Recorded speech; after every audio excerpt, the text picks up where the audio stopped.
Welcome to Hari and இனி டைரிஸ்ங்க. எல்லோரும் சந்தோஷமாக சூப்பராக இருப்பீங்கன்னு சொல்லி நம்புகிறேங்க. என்னோடய சேனலை சப்ஸ்கிரைப் பண்ணியிருக்கிற சப்ஸ்கிரைபர்ஸ் எல்லாத்துக்குமே என்னோடய மனமார்ந்த நன்றிகள்ங்க. அதே மாதிரி சப்ஸ்கிரைப் பண்ணாமல் இருந்தீங்கனாலும் இந்த வீடியோவை ஃபுல்லாக பார்த்துட்டு உங்களுக்கு பிடிச்சிருந்துச்சி அப்படின்னா கண்டிப்பாக நம்மளோட சேனலை சப்ஸ்கிரைப் பண்ணி வச்சுக்கோங்க. இன்றைக்கி பார்த்தீங்க அப்படின்னா ஆடி நோம்பிக்கான ப்ரிப்ரேஷன் ஒர்க்கு தாங்க போய்கிட்டு இருக்குது. ஒன்றும் இல்லைங்க, வீடெல்லாம் சுத்தம் பண்ணுது. அதுக்கப்புறம் ஆடி நோம்பிக்கு என்ன பலகாரம் செஞ்சோம் இது தாங்க இன்றைக்கி வீடியோவாகவே ஷேர் பண்ணியிருக்கிறேன். எப்பவுமே பார்த்திங்கன்னா ஆடி நோம்பிக்கு முறுக்கு சீடை இது தாங்க நம்ம ஊர் ஸ்பெஷலு.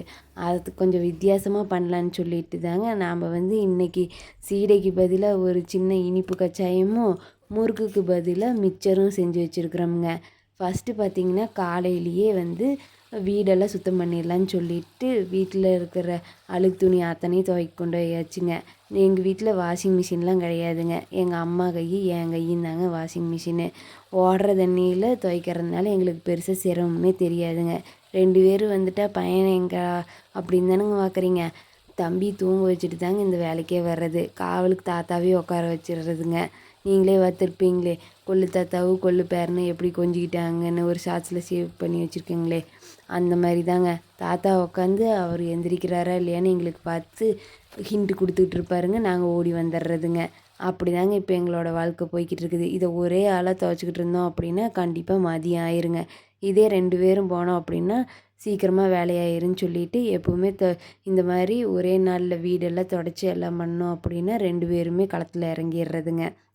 நான் துவைச்சிட்டு அதுக்கப்புறமா கொண்டு போய் காய போட்டுக்கிட்டு இருப்பேங்க. அதுக்குள்ளே அம்மா அலசி எடுத்து வச்சுருவாங்கங்க. அப்படி தாங்க எப்போவுமே நாங்கள் வீடு துடைக்கிற மாதிரி இருந்துச்சுன்னா வேலை செஞ்சுக்கிறதுங்க. முன்னாடிலாம் பார்த்திங்க அப்படின்னா அம்மா சின்ன பிள்ளையாக இருக்கிறப்பையெல்லாம் அவங்க அடி பைப்பில் தண்ணி கொண்டாந்து துவைச்சிக்கிட்டு இருப்பாங்களாமாங்க. அந்த கதையெல்லாம் தாங்க சொல்லிக்கிட்டு இருந்தாங்க.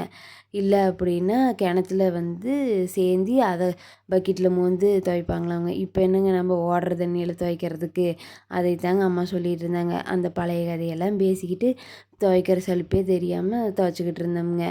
வீட்டில் பார்த்திங்க எப்படி இருந்தாலும் ஒரு 5-6 பெட்ஷீட்டுக்கு மேலே ஆயிருதுங்க. அதுக்கப்புறம் இருக்கிற துணியெல்லாம் பார்த்திங்கன்னா ஒரு 2 பக்கெட் ஆயிருதுங்க. அதுக்கப்புறம் இனிக்குட்டி இது ஒரு பக்கெட்டுங்க. எப்படி பார்த்தாலும் 3-4 பக்கெட்டு ஒரே ஆள் துவைச்சோம் அப்படின்னா கண்டிப்பாக இடுப்பு வலி கண்டு போயிருங்க. அதுக்கப்புறம் ஒரு வேலையும் செய்ய முடியாதுங்க.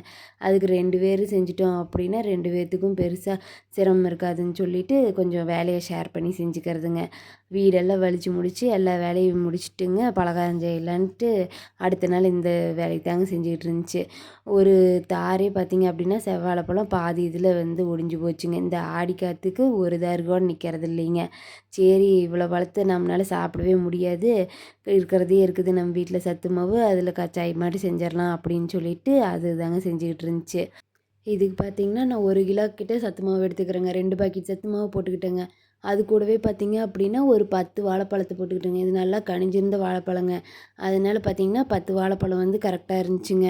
வேறு எதுவுமே போட மாட்டேங்க. சர்க்கரை, தண்ணி எதுவுமே ஊற்றக்கூடாதுங்க. சத்து மாவுலேயே ஏற்கனவே நாட்டு சர்க்கரை போட்டிருப்பாங்களா, அதுக்கப்புறம் வாழைப்பழமும் நல்லா கனிஞ்சிருக்குதுங்களா, அதனால இது கூடவே வாசத்துக்கு மட்டும் ஏலக்காய் தூள் மட்டும் போட்டுக்குவேங்க.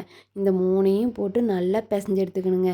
பூரிக்கு எந்த அளவுக்கு பிசைவோமோ அந்தளவுக்கு நல்லா அழுத்தி அழுத்தி பிசைவேங்க. தண்ணிக்கு இதை ஆட் பண்ணிட்டோம் அப்படின்னா கண்டிப்பாக சீக்கிரம் கெட்டு போயிருங்க. அதனால பார்த்திங்க அப்படின்னா தண்ணியெல்லாம் எதுவுமே ஆட் பண்ணாமல் இதையவே நல்லா அழுத்தி பிசைஞ்சோம் அப்படின்னாலே அதில் இருக்கிற ஈரப்பதமே நம்மளுக்கு நல்லா மாவு லூஸ் கொடுத்துருங்க. அதனால நல்லா பூரிக்கு பிசைகிறாப்புல நல்லா அழுத்தி பிசைஞ்சிட்டு வச்சுட்டோம் அப்படின்னா ஒரு 10 நாளைக்கிட்ட கெட்டே போகாதுங்க. அதை பிணைஞ்சி வச்சுட்டு அது நல்லா ஊறட்டுன்னு விட்டுட்டுங்க. அடுத்தது மிச்சருக்கு தாங்க போட்டுக்கிட்டு இருக்குது. மிச்சருக்கு பார்த்திங்க அப்படின்னா 1 டம்ளர் அரிசி மாவு எடுத்துக்கிட்டு 4 டம்ளர் கடலை மாவு எடுத்துருக்குதுங்க. எப்பவுமே குண்டு மிச்சர் தாங்க தேய்ச்சிக்கிட்டு இருப்போம். சரி இந்த டைம் குச்சி மிச்சர் தேய்ச்சிக்கலாம் அப்படின்ட்டு அதுக்கு தாங்க ரெடி பண்ணிக்கிட்டு இருக்குது. அரிசி மாவு ஆட்டுற மாவுலேயும் எடுத்துக்கலாங்க. இந்த டைம் கடையில் வாங்கிட்டு வந்த மாவில் தாங்க போட்டுட்ருக்குது. அது கூடவே பார்த்திங்க அப்படின்னா ஒரு 2 டேபிள் ஸ்பூன் கிட்ட மிளகாத்தூளுங்க. அதுக்கப்புறம் ஒரு டேபிள் ஸ்பூன் கிட்ட உப்புங்க. மிளகாத்தூள் உப்பு எப்படி இருந்தாலும் கடைசியிலே ஆட் பண்ணுங்கிறனால கம்மியாக தாங்க போட்டிருக்குது. அதுக்கப்புறம் கொஞ்சம் கொஞ்சமாக தண்ணி தெளித்து பிசைஞ்சு எடுத்துக்கிறதுங்க. ரொம்ப தண்ணி ஊற்றிட்டு அப்படின்னா கொல கொலன்னு போயிடுச்சுன்னா மிச்சர் ரொம்ப தண்ணி உறிஞ்சிருங்க, நல்லா ஷேப்பாகவே வராதுங்க. அதனால கொஞ்சம் கொஞ்சமாக தண்ணி தெளித்து இப்போ நான் காமிச்சிருக்கிறேன் பாருங்கள், அந்த பதத்துக்கு நல்லா பிசைஞ்சு எடுத்துக்கிறதுங்க. நான் உப்பு சாப்பிட்டு பார்த்துட்டு உப்பு கம்மியாக இருக்குதுன்னு சொன்னாங்க. அதெல்லாம் கடைசி எப்படி பிசைஞ்சு பொரிச்சுட்டு அதுக்கப்புறம் போட்டு கலக்குவோம்ல, அப்போ கலக்கில இதே போதும் அப்படின்னு சொல்லிட்டு அம்மா சொல்லிகிட்டு இருந்தாங்க. இப்போ நான் காமிச்சிருக்கிறேன் பாருங்கள், இந்த அளவுக்கு வந்துட்டு கெட்டியாக இருக்கணுங்க மாவு. அதுக்கப்புறம் பார்த்திங்க அப்படின்னா முறுக்கு பொடியுமே ரெடி பண்ணியாச்சுங்க.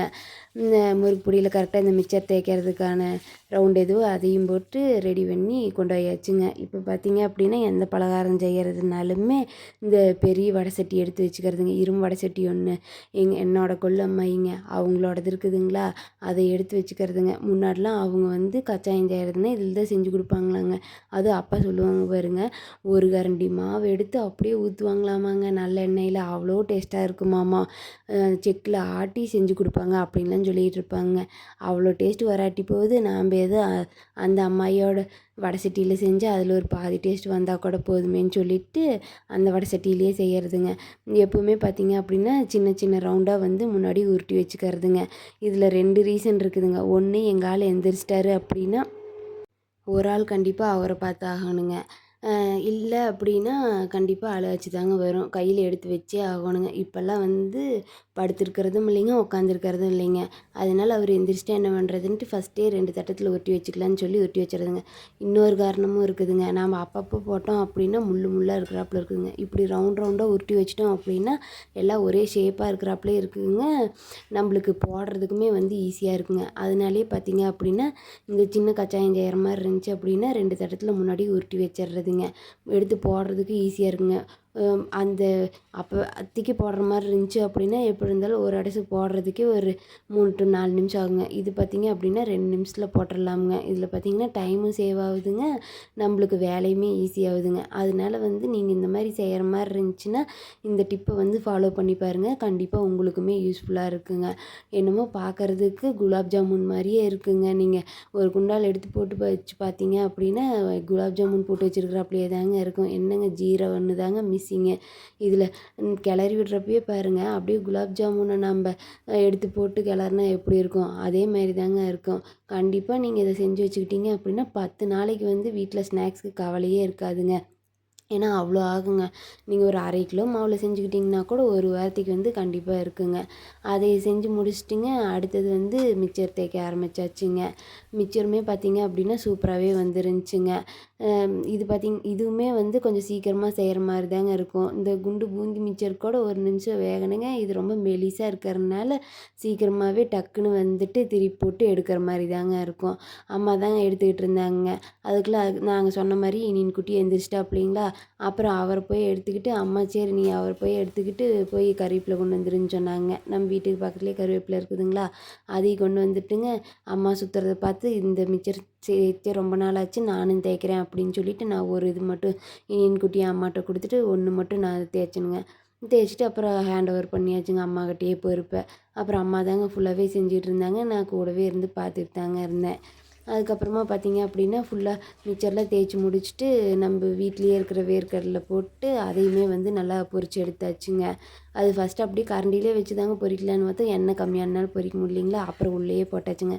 உள்ளேயே போட்டு அதையுமே எடுத்துட்டு அப்புறம் பொட்டுக்கடலையுமே 1 கப் கிட்ட போட்டாச்சுங்க. அதையுமே நல்லா பொரித்து எடுத்துட்டுங்க. நம்ம கொண்டு வந்த கருவேப்பிலையுமே நல்லா உருவி போட்டு நல்லா வாசமெல்லாம் சூப்பராக வந்துச்சுங்க. அந்த கருவேப்பிலை பொரிக்கிறப்ப வீடே மணந்து கிடந்துச்சுங்க. அதையுமே பொரித்து எடுத்தாச்சுங்க. அதுக்கப்புறம் பூண்டு வந்து பொரித்து எடுக்கிறது இதில் காமிக்காமல் விட்டாச்சுங்க. அதுக்குள்ளே வந்து கொஞ்சம் வெளி வேலையாக போயிட்டுங்க. எல்லாத்தையும் போட்டு சூப்பராக பொரித்து எடுத்து வெளியே கொண்டு வந்து வச்சுக்கிட்டோம்ங்க. எல்லாத்தையுமே நல்லா கலந்து விட்டாச்சுங்க. வெளியில் கொண்டு வந்து காத்தாட உக்காந்துக்கிட்டு அப்படியே நியாயம் பேசிக்கிட்டே கிளறுன்னு கிளறியாச்சுங்க. அது கூடவே பார்த்திங்க அப்படின்னா மிளகாத்தூள், உப்பு இந்த 2யும் போட்டு நல்லா கலந்து எடுத்தாச்சுங்க. சூப்பர் டேஸ்ட்டாக வந்துருந்துச்சுங்க மிக்சர். வீட்டில் ரொம்ப நாள் கழித்து செஞ்சனாலேயே என்னவோ தெரியலிங்க, எல்லாத்துக்குமே ரொம்ப பிடிச்சி போச்சுங்க. அதுவும் அப்பாலாம் இனிமேல் அடிக்கடி செய்யுங்கன்ட்டு வேறு சொன்னாங்க. கடையிலே வாங்கிட்டு வந்து சாப்பிட்டுருக்காங்களா, நம்ம வீட்லேயே இருக்கிற பொருள் வச்சு செஞ்சனாலே என்னவோ டேஸ்ட் ரொம்பவே பிடிச்சி போச்சாட்டிருக்குதுங்க. நல்லா கலக்கி எடுத்து வச்சு ஒரு சம்படத்தில் போட்டு வச்சாச்சுங்க. ஒரு சம்படத்தில் அந்த இனிப்பு கச்சாயம், ஒரு சம்படத்தில் மிக்சர்னு செஞ்சு வச்சாச்சுங்க. நம்ம வீட்டு ஆடி நோம்பி பலகாரம் ரெடி ஆகியாச்சுங்க. நீங்கள் உங்கள் வீட்லையெல்லாம் என்ன பலகாரம் செஞ்சீங்கன்னு சொல்லி கமெண்ட்டில் சொல்லுங்கள். இந்த வீடியோ ஃபுல்லாக பார்த்துட்டு உங்களுக்கு பிடிச்சிருந்துச்சி அப்படின்னா கண்டிப்பாக நம்மளோட சேனலை சப்ஸ்கிரைப் பண்ணி வச்சுக்கோங்க. இன்னொரு வீடியோவில் பார்க்கலாங்க. பாய்.